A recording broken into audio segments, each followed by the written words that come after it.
Hey everyone, it's Mr. Drake. If you're in my class, you have read a bit about the reforms and actions taken by Napoleon Bonaparte as the Emperor of France and most of Europe as he took a lot of it over.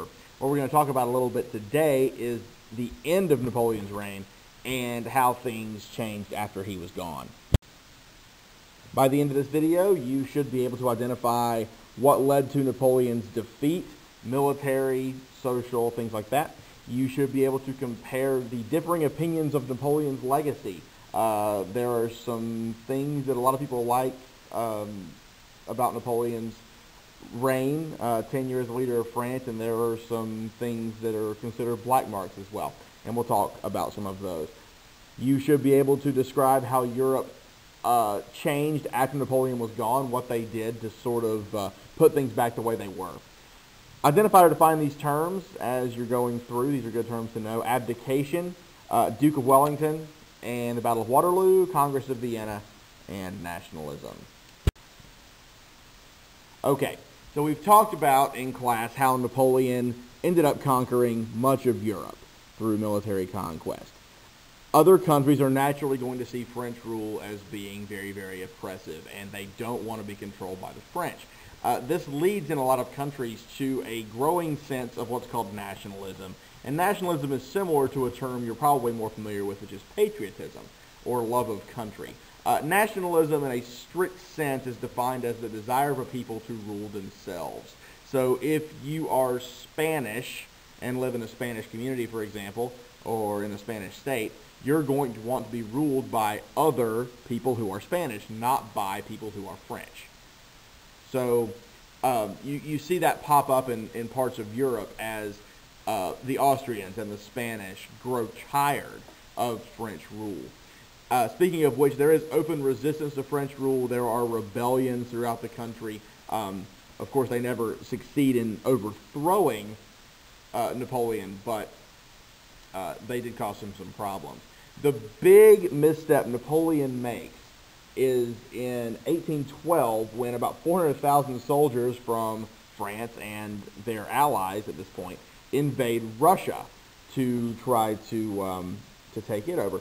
And invading Russia is never a good idea. There's a saying, about the worst ideas ever, and one is a land war in Asia because it's so big and it's so vast and the weather is so harsh and things never end up going well.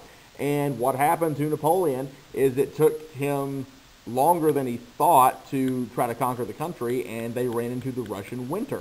And one of the main things people know about Russia, besides the fact that it's huge, is that it's very cold, especially in the winter.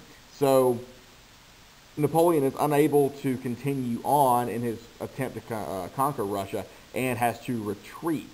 And as they were retreating through Russia, you see a picture there of that, the Russian army follows them and continues to kill French soldiers as they go. And by the time they were out of Russia, something like 90% of Napoleon's army had been killed off. So this really severely weakens Napoleon's empire and is going to sow the seeds of his defeat. So, after the whole Russia thing goes down, a bunch of European nations decide they're not going to take it anymore, and they ally with each other to defeat Napoleon's army once and for all in 1813. In 1814, Napoleon gives up the throne, and when you give up the throne, your title as king or queen of a place, you're said to be abdicating. So he abdicated his throne in 1814. At that point, the people who sort of took over in France exiled him, and exile is when you send someone somewhere never to return and keep them away because you think they might be a threat. The island of Elba is in the Mediterranean Sea, though. It's not far from France. You can see on the map there at the bottom of this slide that it's really right up there in Europe, really in the Mediterranean Sea. Napoleon eventually will escape his exile. When he was exiled, he was still given some ships. He was still addressed as emperor while he was there and all that. It was actually a pretty cushy thing. It wasn't like prison or anything like that. But he escaped on a ship, ends up returning to France, and reobtains power for a short period of time that's often known in France as the 100 Days. But he was very quickly re-defeated by the British, led by the Duke of Wellington at the Battle of Waterloo. And after that, they said, well, let's put Napoleon further away because we don't want this happening again. He was sent to St. Helena, which is an island in the South Atlantic Ocean. You see on the map there, kind of between Africa and South America. This time, he does not come back. He eventually contracts what most people assume is stomach cancer, and he dies in 1821. The legacy of Napoleon is complex and in some cases sort of confusing. There are a lot of things that people point to as being good actions taken by Napoleon as he ruled France. The Napoleonic Code, for example, the law code he established, is still the basis of much of France's laws to this day. He made public education more common and set the groundwork in place for a pretty good public education system in France.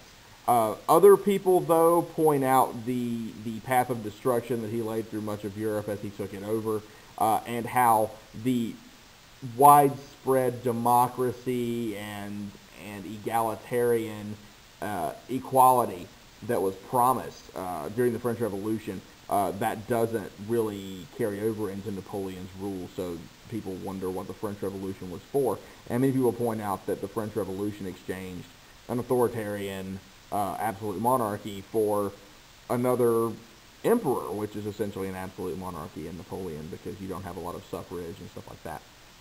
So it is confusing and complex, and there are two sides there. In the United States, Napoleon's biggest mark is the Louisiana Purchase. They needed money desperately in 1803, France did, for all of their wars in Europe, and ended up selling the United States 828,000 square miles of land west of the Mississippi River, which doubled the size of the United States at that time, and it was sold for only $15 million. Comes out to about 3 cents an acre. So America got a pretty good deal on that. But that's Napoleon's biggest impact here in the U.S. So, after the Battle of Waterloo, where Napoleon is defeated once and for all, European leaders are saying to themselves, okay, how are we going to fix this hash he made? And they gather in Vienna, which is the modern-day capital of Austria. It's a city in Central Europe. At the time, it was pretty much the Holy Roman Empire, I guess. And their goal was to put Europe back together, to restore things to the ways they had been before Napoleon came along and messed everything up. The leader was Clemens von Metternich, and that's his picture there. He was a diplomat from the Holy Roman Empire. He was very, very conservative, and in this case, conservative means that he liked the old ways of doing things and wanted to bring those back. The main thing all of the people wanted to do at the Congress of Vienna was maintain or restore balance of power, where the country's power, all the countries in Europe had power that sort of balanced each other out, where they couldn't, on their own, decide they were going to try to take over the rest of Europe, like Napoleon had done. So here's what they did. They pinned France in. They put a bunch of strong countries around France to try to keep them from branching out and trying to take over the rest of Europe again. The Kingdom of Prussia, you see up there. The Kingdom of the Netherlands was fairly new. They added some land to it. They added Luxembourg and Belgium to Holland and made the Kingdom of the Netherlands. The Austrian Empire, created there out of the remnants of the Holy Roman Empire. So they tried to not really intimidate France, but just let them know that there are powerful countries around them that aren't going to allow them to try to be taken over again.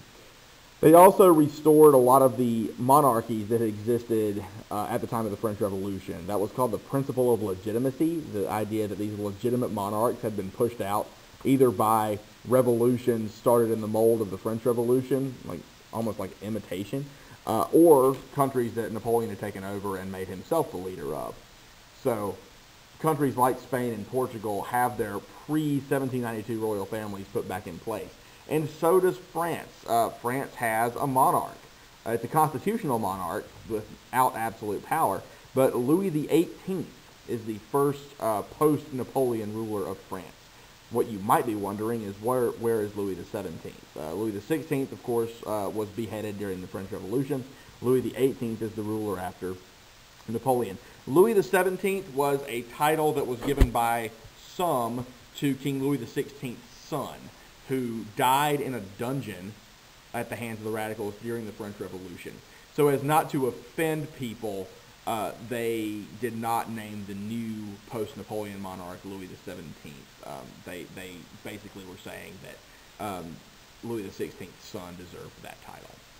So the Congress of Vienna does some good in that there is not another war that engulfs all of Europe for another century. World War I in 1914 is the next large-scale war that Europe sees.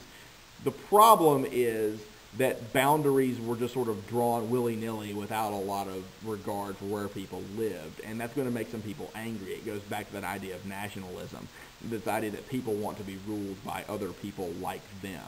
And so you have this new German Confederation sort of there in the middle, which is pretty much ruled by Austria, but Germans in the north there want to be ruled by other Germans, and that sets the stage for German nationalism and the eventual creation of the unified nation of Germany in 1870. But that's for another time.